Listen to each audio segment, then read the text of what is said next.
Moggcast, a fortnightly conversation with Jacob Rees-Mogg about the topics of the day.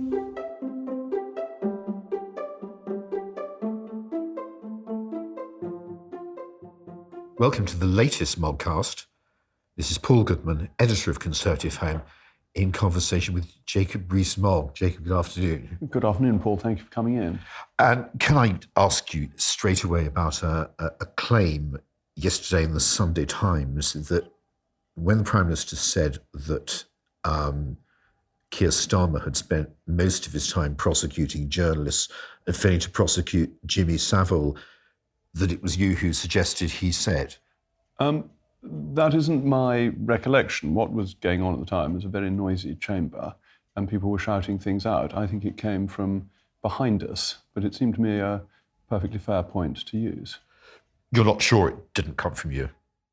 Well, I certainly mentioned the point about journalists and the back and forth across the chamber, but I think it came from behind both of us. I wasn't sitting next to the Prime Minister, so I wasn't in a particularly good position to be feeding him lines. So you don't agree with the Chancellor who said, quote, "I wouldn't have said it"? Well, of course I agree that the Chancellor wouldn't have said it, because he said that he wouldn't have said it, so it would be wrong of me to disagree with the Chancellor. But he was suggesting that the Prime Minister shouldn't have said it. I think the Prime Minister raising the question of the responsibility for leaders in their organisations is a perfectly reasonable one. This is the Critchell Down case, isn't it? That you are responsible for what goes on within your department, even if you don't know about it at the point at which it takes place. Let's leave aside for a moment the question of whether the Prime Minister was suggesting that Keir Starmer somehow knew at the time about what Savile was up to and failed to prosecute him, or whether he was... But I think he clearly didn't suggest this. So I think that's unfair, both to Sir Keir and to the Prime Minister. I think it was very straightforwardly, you're in charge. Responsibilities go with being in charge. Oh, right. I mean, his exact words were failing to prosecute Joseph, failing to prosecute Jimmy Savile might have been read to suggest that he knew, and that's how some people have read it. But we'll leave that aside, because actually I think there is a more interesting issue here to discuss, which is precisely the one you've just raised about responsibility. Of course, we accept that if you're in charge of an organisation, you have responsibility for whatever goes wrong, whether it's your fault or not. That applies to Critchell Down. It arguably applies to Lord Carrington over the Falklands and so on and so forth. What interests me is that it's become very difficult in the context of what happened last week to talk about Starmer and Operation Midland. And I thought that we'd spend a moment on that, because it seems to me perfectly reasonable to believe that because of the failure of the system to get after Savile and Cyril Smith for what happened, there was an overreaction. This often happens. The pendulum swung from one extreme to the other. And Starmer threw himself behind this doctrine of believing, quotes, the victim. What came out of that was Operation Midland, Carl Beach, and the trashing of the reputations of Edwin Bramall, Leon Britton, and just in particular, because I've followed his story for many years, Harvey Proctor, who lost his job, lost a massive of money, and will now take a reputation that's undeserved with him to the grave. I've always felt the sorriest for Harvey Proctor. I thought that with Lords Bramall and Britton, well, Lord Britton was dead, and you cannot libel the dead, though it was deeply upsetting for his widow. Lord Bramall was such a big figure that nobody believed it of him. Harvey Proctor, as you say, took a terrible blow to his reputation when he'd worked so hard to rebuild his reputation after a difficult period. He had done nothing of which he was accused. The accusations were fanciful, and the enthusiasm with which they were investigated and the failure to apply any proper scepticism to the claims of the so-called Nig was really deeply scandalous, with police saying that these allegations were true before they'd properly investigated them, and so on. And I feel very sorry for Mr. Proctor, who I think is... it's hard to think of a public figure in recent times who's been worse treated. Isn't Starmer partly responsible for this theology of believing the victim or the complainant working its way into the process? Do you know, in all the times we've done this, and we were discussing earlier whether this is the 71st or 72nd, I don't think I've ever come up with this answer before, but I honestly don't know enough or remember enough about the details of Operation Midland to say to what extent he was involved. And though I'm never shy from raising points against my political opponents, I try to do so when I know the facts. I just don't know enough. The question wasn't really about Midland, it was about the change of view among the police and in the office of the DPP when he was DPP. I simply didn't pay enough attention to what he was doing as DPP. And it's now some years ago. I mean, I think you're opening up an interesting line of inquiry that it may well be worth Conservative Home writing about, but I simply don't know enough until I've seen more evidence to say one way or the other. We know about the culpability of the police. That's very public. And there was this ridiculous policeman in Wiltshire who thought that Ted Heath had been involved and said he was 110% sure or something, which anyone who ever says they're 110% sure is ridiculous because it's impossible. Actually, the moment I realised Nick, we didn't then know he was called Carl Beach, can't have been telling the truth, was when he accused Proctor and Heath of co-torturing someone in the Carlton Club. Quite apart from the unlikeliness of the location, the thought for anyone with any memory, and of course not everyone will have memory, the thought of Heath and Proctor cooperating on anything, let alone the assault on someone, was absurd. They deeply disliked each other. The stuff about Ted Heath, look, I'm no fan of Ted Heath for all sorts of obvious reasons, but the idea that he was doing these things was just so stupid. And for a policeman, I mean, it was nonsensical anyway to be carrying out expensive investigations against somebody who was dead and could therefore not have committed any crime for which he could be prosecuted. And when you then came up with these ridiculous conspiracy theories, it just made this Wiltshire policeman look very foolish.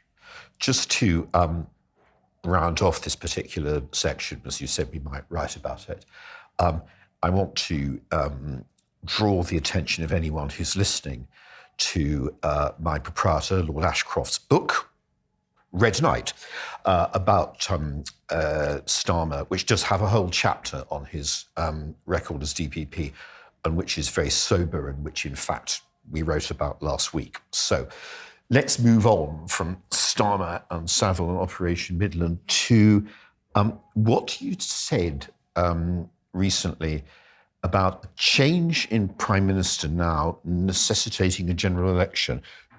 Please explain. Yes, certainly. I know some people have thought that I've said this because I wanted to help the PM and thought that this would frighten people into backing him.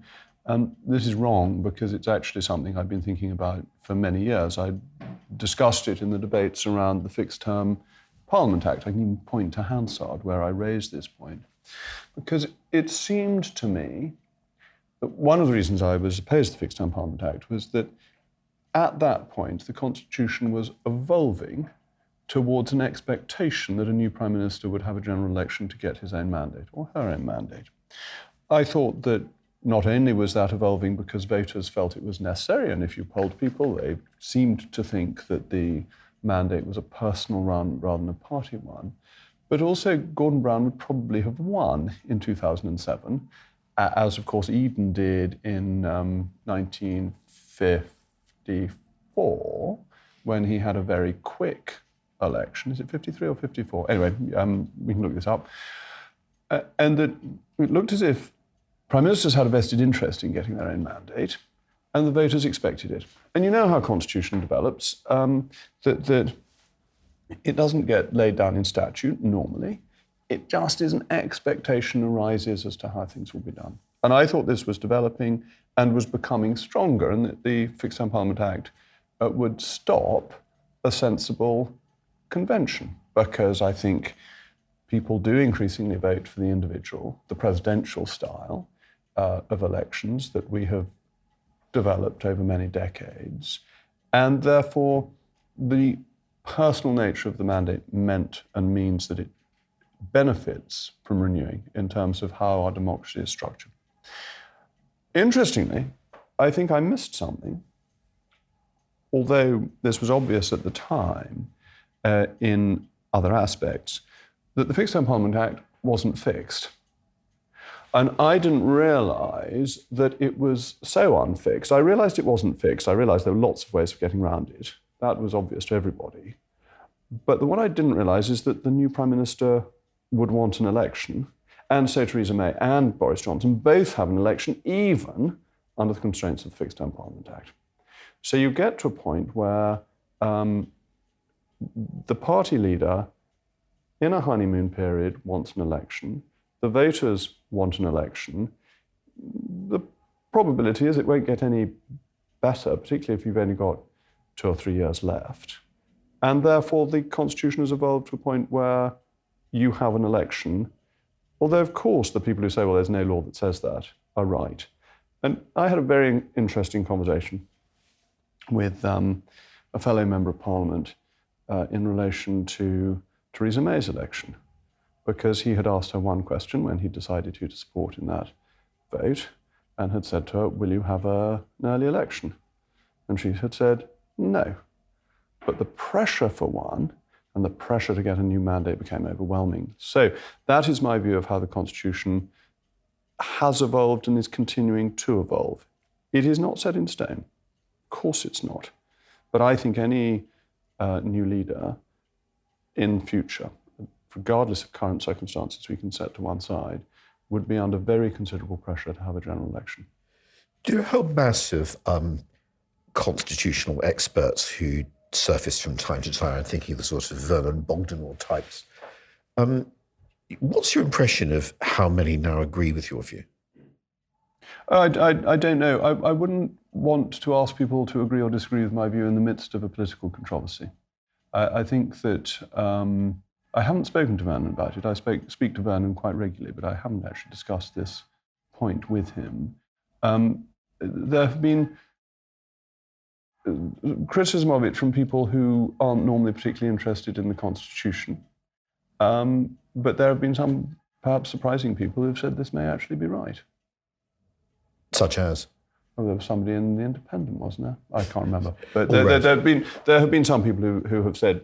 Because my next question after how many was, have you even had one? Oh, yeah, there have been. And I was told that the former, very distinguished Attorney General, Lord Maurice of Aberavon, has said that this is his view, though I haven't actually seen it myself. Let's just try and pin this down a bit, because it's not clear to me. Bob Kerslake. Ah, so Bob Kerslake. Well, of course, one can take comfort in this distinguished former advisor to Jeremy Corbyn taking the same view. And former head of the civil service. Look, discussing the Constitution when there is an immediate political row going on sometimes means that the row attracts more attention than the constitutional point. I think we need to come back to this discussion in 6 months' time and see whether we still think this is a reasonable proposition or not, and whether other people have come out in favour of it. But it's important to understand that the Constitution evolves rather than being set in stone, and it is what becomes practice which then becomes the norm that is essential to understand, and it has clearly become practice. The question is it becoming the norm? Let's try and just pin this down a little, because I'd have to listen to the tape, but it seems to me that at times in the last few moments you've suggested this is something that might happen soon, and also that it's something that's already happening. So let me just try to clarify a bit. Were Boris Johnson to have to resign, are you saying that the consequence now would be that there would have to be a general election? Well, have indicates that there would be a legal obligation, which there clearly wouldn't be. Would the Leader of the Opposition say every week from the dispatch box, what mandate do you have? Why haven't you had an election? Do you have any authority for this? Who voted for you? I think the reality of the Constitution is that the pressure becomes such that the only way to clear the system is with an election. And that's what, of course, Boris Johnson found. It's what Theresa May found. It's what Gordon Brown got wrong. And so you're asking me to say which particular point have we got to in the Constitution? But I'm not going to say that, because my whole argument is that the Constitution evolves. And this is part of the evolution of the Constitution. We may have got there already. It may be that you look back in 50 years' time and every Prime Minister who comes in halfway through a parliament at that point has an election because he or she needs it. Or it may be that we haven't yet quite got there, and that there will be, over this period, one or two who don't and then go on to lose elections, reinforcing what I've been saying. So it is the essence of flux of our Constitution, and I think we have got to the point where a Prime Minister would find it extremely difficult not to seek a new mandate. Can I just test this for a moment? Just suppose Boris Johnson resigns or is forced out or whatever. I assume there's an interim Prime Minister. There has to be a Prime Minister, after all, while the Conservative leadership election takes place. Look, we can't go down this speculation because... But hold on. Look what happened when Theresa May decided that she would go. Look what happened when Margaret Thatcher said she would go. That both of them waited for the party to elect a new leader. So we can't speculate about interim prime ministers and things like that. There's never been an interim prime minister in this country's history. But you're either the prime minister or you're not. This entire discussion is an exercise in speculation, because we don't know what would happen. That's why That's why I'm trying to stick to theories about the Constitution rather than trying to set out individual circumstances regarding current incumbents. I'm setting out a plausible scenario, which is that Boris Johnson resigns or quits or whatever. Whether or not there's an interim Prime Minister, there is a Prime Minister who replaces him, in this case, with a majority of about 80. That is fact. Keir Starmer doubtless calls for an election every week. That is fact. The majority of 80 still stands in the way that it stands. So it's hard to see on the face of it what the compulsion is for an election if one has a satisfactory majority in Parliament. It's exactly the argument that Gordon Brown could have used in 2007. And what happened is that they had a majority of 80. Was it? I forget exactly what the 2005 majority was. He decided in the end not to have an election, went to the bitter end, and it got increasingly difficult for him.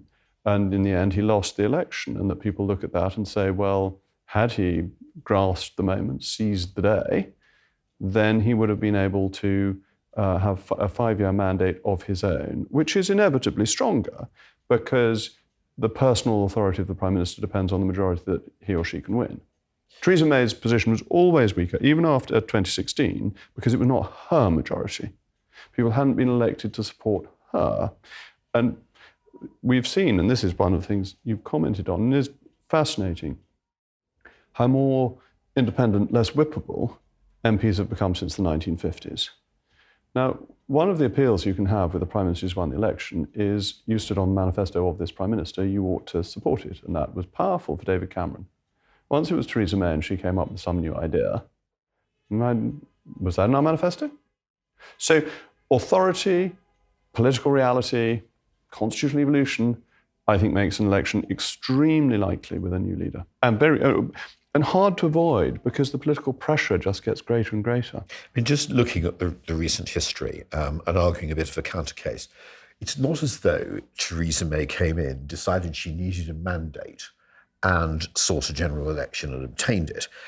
What actually happened was, at a certain point, she was miles ahead of the polls and decided to take the gamble of going for an election, which blew up. She didn't call an immediate election. But that's part of why I think this is the evolution, because most new leaders have that honeymoon period as well.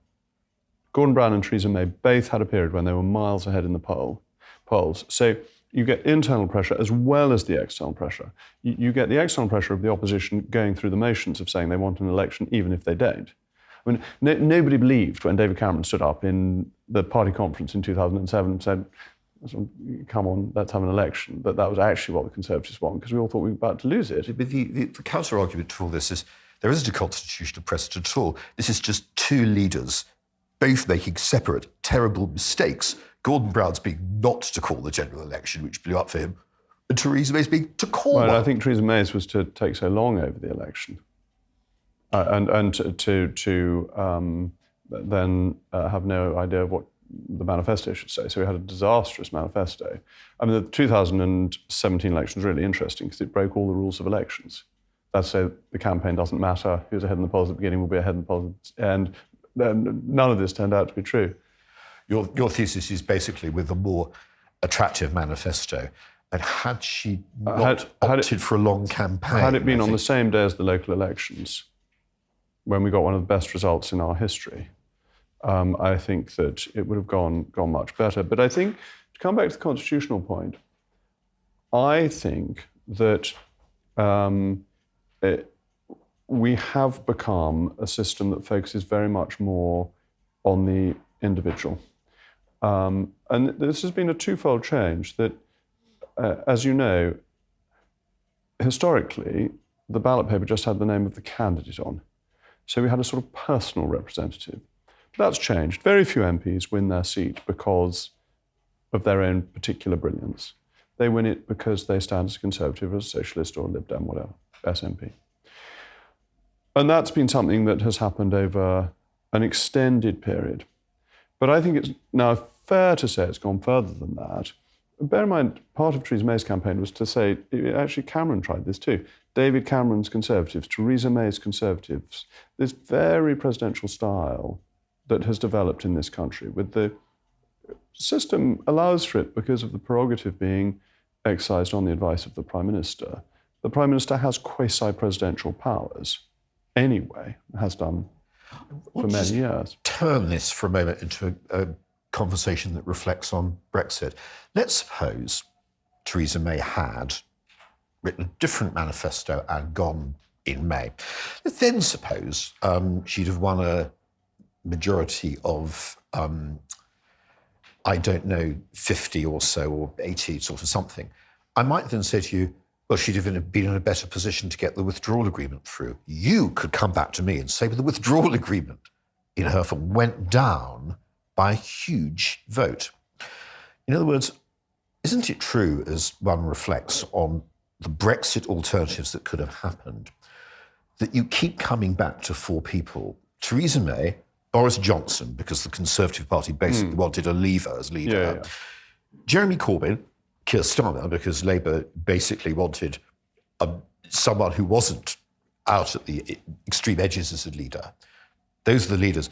And the only outcomes possible, given the determination of Parliament to reject Theresa May's deal, really in the end were no deal, a second referendum, or what we've got.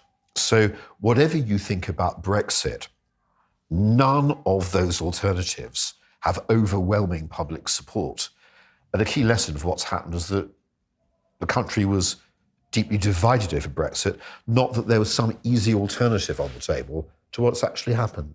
I completely agree with you. I think that you have seen, up until the election in 2019, a more divided polity in this country than we'd seen since the miners' strike, and people taking sides and a degree of hostility and anger on both sides that is not what we're used to in this country. I think that has calmed down since 2019. I think that there is an acceptance that a way forward has been found, and that most Brexiteers are happy with the deal that we've got. They want it improved in relation to Northern Ireland, and they want to see more of the benefits come through, and I think that is very important. But yes, there are some people who are still bitterly disappointed that we left the European Union in the first place, some of whom are probably outside shouting at the moment. Just a last question, talking of shouting and controversy. Do you think we're moving any nearer to the point where the government should move Article 16 of the Northern Ireland Protocol? Well, we have to sort out the Northern Ireland Protocol. We have to reaffirm that we are one United Kingdom, and we have to stop the Northern Ireland Protocol being used to prevent free flow of goods between one part of the United Kingdom and another, between GB and NI. Does that mean taking the whole thing out of the ambit of the European Court? I think that's a secondary point, actually, that what matters is that we get the movement of goods right, and then the European Court can play its tunes if it wants to. But we're an independent country. We don't have to take the notice of the European Court anymore. Well, Jacob, I've enjoyed this Moggcast as ever. And when I've cleared the frog in my throat, look forward to the next one in a fortnight. Thank you very much. Let's hope it's as interesting a fortnight as always. The Moggcast, a fortnightly conversation with Jacob Rees-Mogg about the topics of the day.